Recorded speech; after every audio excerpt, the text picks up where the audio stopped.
We guide you through how to add zoom effects in CapCut. So the first thing you need to do is to open your CapCut and import your video clip into a new project. Then tap the clip on your timeline and position the playhead where you want the zoom to start. Next, tap keyframe using the diamond icon to set your first point.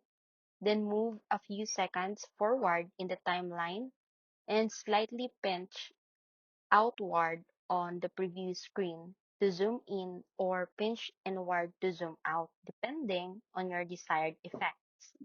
CapCut will automatically create a smooth transition between keyframes, and if you want a more cinematic look, you can also tap graph or easing to adjust the motion so it feels more natural and less robotic.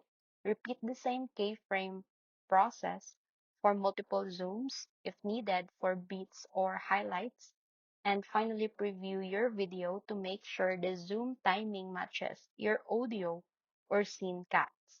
Then, export your video in high quality once satisfied. And that's how you add a professional zoom effects in CapCut.